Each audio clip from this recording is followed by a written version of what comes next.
Hi there, I'm Nancy Norbeck, and I am back with another creative pep talk for this week. And if you listened to my last pep talk about lowering your expectations, you may have started out thinking that this was the most insane piece of advice that you had ever heard in your life. Because most of us are told for our entire lives, through the whole school system, through our families, through everything in our careers, that we have to keep our expectations high because we won't achieve as much, we won't produce as much if we don't. Well, I hope that last time I convinced you that that was completely untrue. But if you thought that that was a controversial piece of advice, boy, you're going to be, you're just going to love this week's, because this week is all about quitting. Now, again, our whole society, our whole school system, everything we ever hear as children and adults says that we should never quit. Winners never quit, quitters never win, right? The thing is, that's not true either. Sometimes we need to quit. And sometimes we drive ourselves crazy because we refuse to quit. These are not unrelated things. Let me give you an example. Let's say that you are at work and you're trying to solve a problem. And it doesn't matter what you do, you cannot figure out how to solve this problem. You have talked to other people on your team, you have sat down, you have brainstormed, you have made checklists, you have gone over everything 87 times. And this problem is just intractably staring at you, mocking you, because you haven't been able to solve it. It's driving you crazy. You see it in your sleep at night. And it's starting to make it impossible for you to sleep. It's starting to erode your self-confidence. It's just, nothing is going well because you cannot solve this problem. Well, I hate to tell you, but when you reach that point, you are probably stuck in a loop because you have spent so much time looking at that same problem, the same situation, the same issue over and over and over again. Odds are no new information has gotten into your problem-solving process for some time. Because what have you been doing? You've been going over the same checklists. You've been looking at the same data, the same variables, the same information over and over, trying to figure out what you've missed. The thing that you've missed is that you need to look away from this project for a while. You need to give your brain a break. Now, quitting sounds really final. And that's why people think that they can't do it. But let's think about this a little bit more.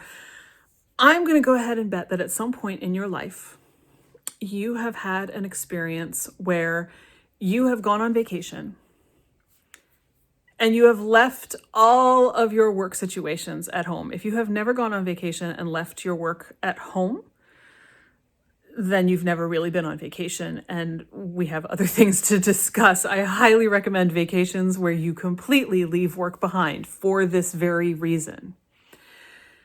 But I will bet that at some point in your life, you've gone on vacation, been thrilled to not have to think about anything from your work situation for a week, 2 weeks, whatever it is. And at some point while you were doing something completely unrelated to your job, sitting on the beach, playing mini golf, standing on the top of the Eiffel Tower, whatever it is, all of a sudden, out of nowhere, into your head has popped the solution that you were staring down, trying to find for so long. If nothing that dramatic has happened, I will bet, and I feel very confident in this bet, that at some point, the answer to something that you've been puzzling over has popped into your head while you were either taking a shower or driving your car. Why? Because all of these situations free up all the parts of our brains that are overclocked from trying to solve this problem, right? Look, I know what it's like to be a dog with the proverbial bone. I have been that so many times in my life. But at some point, you gotta leave the bone alone. And a lot of the time, all it takes is quitting. And it can't be fake quitting, right? It can't be just telling yourself, oh, I'm not gonna think about this for the next week. I swear I'm not going to think about it for the next week. I promise I'm not going to think about it at all, but you're secretly actually thinking about it. No, you must detach completely from whatever that problem or creative issue is. This is an area where problem solving and creativity overlap a lot. So I'm calling it a problem, but it could be anything. You need to just disengage your brain. You need to give it a break. I don't know if Einstein actually said that the definition of insanity is trying the same thing over and over again and expecting a different result. But this is a perfect example of why that principle is true.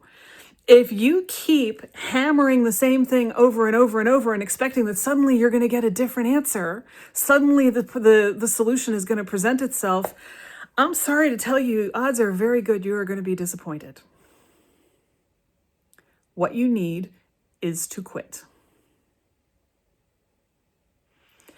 Now, I have observed this in my own life.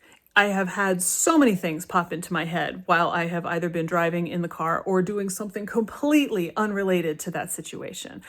But there are also stories about engineering firms and other kinds of companies who have discovered that as soon as they finally throw in the towel and give up on solving the problem that they have spent months or even years trying to get to the bottom of, all of a sudden, a couple days later, somebody comes in and says, hey, I was cooking dinner the other night and all of a sudden I thought, what if we did this? And it turns out to be exactly the answer that they needed. Unfortunately, I've lost track of where I've read about these stories, so I can't provide you a link, but they are out there. So, my challenge to you this week is to give yourself permission to quit. Try to make it a real quit. Yes, we are hopeful that the answer will come, but if you are constantly still looking for it, you're going to make it a whole lot harder for this to work for you. Change the project you're working on. Get out of the house, do something completely different. Go visit friends you haven't seen in a couple of years. Do something that signals to your brain that it is off the hook. It is off the hook. It is done. The subconscious mind works in amazing ways if we let it, but we can't force it. So, give quitting a try. You might be surprised by what happens. And with that, I will see you next time.